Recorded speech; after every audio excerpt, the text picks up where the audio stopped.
Hi everyone, this is day six of reading the Bible every day for 365 days. We're following the chronological Bible plan, which is available on the Bible app YouVersion. And I'm using the CSB translation, but you're welcome to follow along with your own translation and participate or just listen in. So let's get started very soon. All right, we are live. So today we're going to read Genesis 18, 19, 20, and 21, the beginning. Let's get started. Genesis 18, Abraham's three visitors. The Lord appeared to Abraham at the oaks of Mamre. While he was sitting at the entrance of his tent during the heat of the day, he looked up and he saw three men standing near him. When he saw them, he ran from the entrance of the tent to meet them, bowed to the ground, and said, "My Lord, if I have found favor with you, please do not go on past your servant. Let a little water be brought, that you may wash your feet and rest yourselves under the tree. I will bring a bit of bread so that you may strengthen yourselves. This is why you have passed your servant's way. Later you can continue on." "Yes," they replied, "do as you have said." So Abraham hurried into the tent and said to Sarah, "Quick, knead 3 measures of fine flour and make bread." Abraham ran to the herd and got a tender choice calf. He gave it to a young man who hurried to prepare it. Then Abraham took curds and milk as well as the calf that he had prepared and set them before the men. He served them as they ate under the tree. Sarah laughs. "Where is your wife Sarah?" they asked him. "There in the tent," he answered. "The Lord said, I will certainly come back to you in about a year's time, and your wife Sarah will have a son." Now Sarah was listening at the entrance of the tent behind him. Abraham and Sarah were old and getting on in years. Sarah had passed the age of childbearing, so she laughed to herself, "After I am worn out and my Lord is old, will I have delight?" But the Lord asked Abraham, "Why did Sarah laugh, saying, 'Can I really have a baby when I'm old?' Is anything impossible for the Lord? At the appointed time, I will come back to you, and in about a year she will have a son." Sarah denied it. "I did not laugh," she said, because she was afraid. But he replied, "No, you did laugh." Abraham's plea for Sodom. The men got up from there and looked out over Sodom, and Abraham was walking with them to see them off. Then the Lord said, "Should I hide what I am about to do from Abraham? Abraham is to become a great and powerful nation, and all the nations of the earth will be blessed through him. For I have chosen him so that he will command his children and his house after him to keep the way of the Lord by doing what is right and just. This is how the Lord will fulfill to Abraham what he promised him." Then the Lord said, "The outcry against Sodom and Gomorrah is immense, and their sin is extremely serious. I will go down to see if what they have done justifies the cry that has come up to me. If not, I will find out." The men turned from there and went toward Sodom. While Abraham remained standing before the Lord, Abraham stepped forward and said, "Will you really sweep away the righteous with the wicked? What if there are 50 righteous people in the city? Will you sweep it away instead of sparing the place for sake of the 50 righteous people who are in it? You could not possibly do such a thing, to kill the righteous with the wicked, treating the righteous and the wicked alike. You could not possibly do that. Won't the judge of the whole earth do what is just?" The Lord said, "If I find 50 righteous people in the city of Sodom, I will spare the whole place for their sake." Then Abraham answered, "Since I have ventured to speak to my Lord, even though I am dust and ashes, suppose the 50 righteous lack 5, will you destroy the whole city for lack of 5? He replied, "I will not destroy it if I find 45 there." Then he spoke to him again, "Suppose 40 are found there."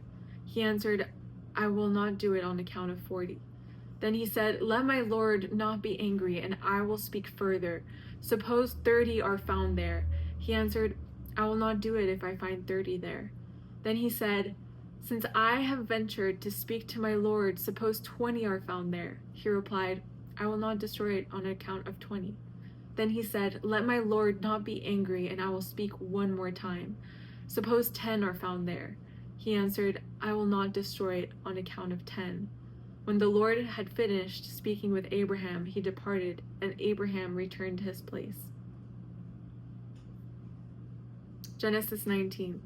The destruction of Sodom and Gomorrah.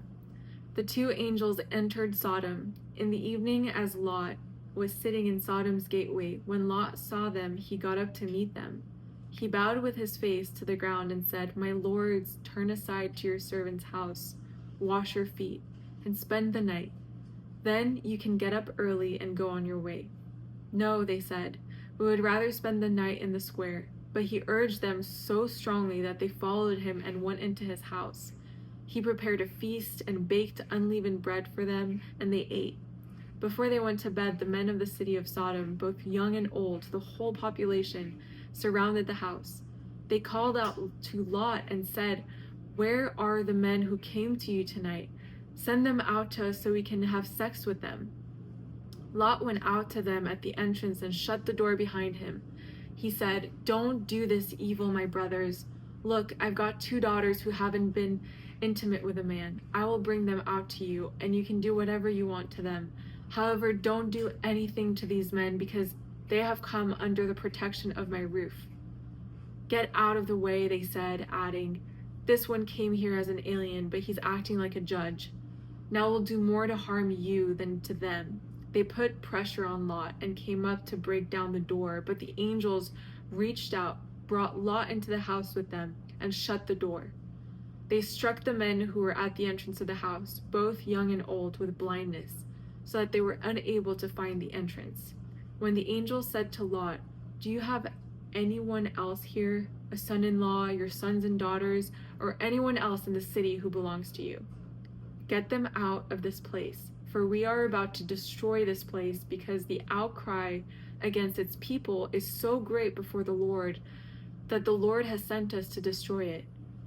So Lot went out and spoke to his sons-in-law, who were going to marry his daughters. "Get up," he said, "get out of this place, for the Lord is about to destroy the city." But his sons-in-law thought he was joking. At daybreak, the angels urged Lot on, "Get up, take your wife and your 2 daughters who are here, or you will be swept away with the punishment of the city." But he hesitated. Because of the Lord's compassion for him, the men grabbed his hand, his wife's hand, and the hands of his 2 daughters. They brought him out and left him outside the city. As soon as the angels got them outside, one of them said, "Run for your lives. Don't look back, and don't stop anywhere on the plain. Run to the mountains, or you will be swept away." But Lot said to them, "No, my lords, please. Your servant has indeed found favor with you, and you have shown me great kindness by saving my life. But I can't run to the mountains. The disaster will overtake me, and I will die. Look, this town is close enough for me to flee to. It is a small place. Please let me run to it. It's only a small place, isn't it? So that I can survive." And he said to him, "All right, I'll grant your request about this matter too, and will not demolish the town you mentioned. Hurry up, run to it, for I cannot do anything until you get there." Therefore the name of the city is Zoar. The sun had risen over the land when Lot reached Zoar. Then out of the sky the Lord rained on Sodom and Gomorrah, burning sulfur from the Lord. He demolished these cities, the entire plain, all the inhabitants of the cities, and whatever grew on the ground. But Lot's wife looked back and became a pillar of salt. Early in the morning, Abraham went to the place where he had stood before the Lord. He looked down toward Sodom and Gomorrah and all the land of the plain, and he saw that smoke was going up from the land like smoke of a furnace. So it was, when God destroyed the cities of the plain, he remembered Abraham and brought Lot out of the middle of the upheaval, when he demolished the cities where Lot had lived. The origin of Moab and Ammon. Lot departed from Zoar and lived in the mountains along with his 2 daughters, because he was afraid to live in Zoar. Instead, he and his 2 daughters lived in a cave. Then the firstborn said to the younger, Our father is old, and there is no man in the land to sleep with us, as is the custom of all the land. Come, let's get our father to drink wine so that we can sleep with him and preserve our father's line. So they got their father to drink wine that night, and the firstborn came and slept with her father. He did not know when she lay down or when she got up. The next day the firstborn said to the younger, Look, I slept with my father last night. Let's get him to drink wine again tonight so you can go sleep with him and we can preserve our father's line. That night they again got their father to drink wine, and the younger went and slept with him. He did not know when she lay down or when she got up. So both of Lot's daughters became pregnant by their father. The firstborn gave a birth to a son and named him Moab. He is the father of the Moabites of today. The younger also gave birth to a son, and she named him Ben-Ammi. He is the father of the Ammonites of today. Whew. Wow. Genesis 20. Sarah rescued from Abimelech. From where Abraham traveled to the region of the Negev and settled between Kadesh and Shur. While he was staying in Gerar, Abraham said about his wife Sarah, She is my sister. So King Abimelech of Gerar had Sarah brought to him. But God came to Abimelech in a dream by night and said to him, You are about to die because of the woman you have taken, for she is a married woman.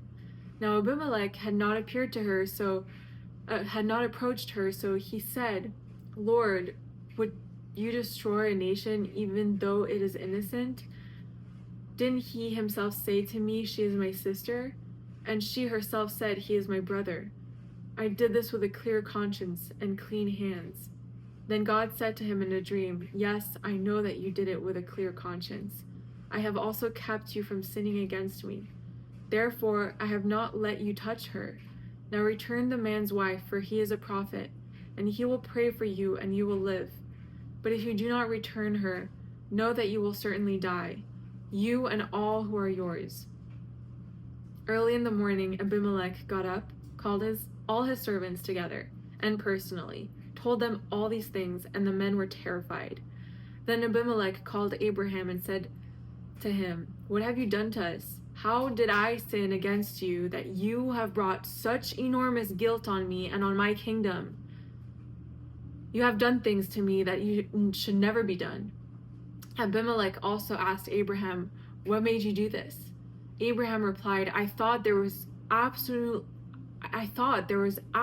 no fear of God in this place. They will kill me because of my wife. Besides, she really is my sister, the daughter of my father, though not the daughter of my mother, and she became my wife. So when God had me wander from my father's house, I said to her, Show your loyalty to me wherever we go, and say about me, He is my brother. Then Abimelech took flocks and herds and male and female slaves, gave them to Abraham, and returned his wife Sarah to him. Abimelech said, Look, my land is before you. Settle wherever you want. And he said to Sarah, Look, I am giving your brother 1,000 pieces of silver. It is a verification of your honor to all who are with you. You are fully vindicated. Then Abraham prayed to God, and God healed Abimelech, his wife, and his female slaves so that they could bear children. For the Lord had completely closed all the wombs in Abimelech's household and on account of Sarah, Abraham's wife. Wow. Genesis 21, verse 1 to 7. The Lord came to Sarah as he had said, and the Lord did for Sarah what he had promised. Sarah became pregnant and bore a son to Abraham in his old age, at the appointed time God had told him. Abraham named his son who was born to him, the one Sarah bore to him, Isaac. When his son Isaac was 8 days old, Abraham circumcised him as God had commanded him. Abraham was 100 years old when his son Isaac was born to him. Sarah said, God has made me laugh, and everyone who hears will laugh with me. She also said, who would have told Abraham that Sarah would nurse children? Yet I have borne a son for him in his old age. And there we go. That was day 6. Thanks for being here. Thank you so much. I'll see you all tomorrow. Bye.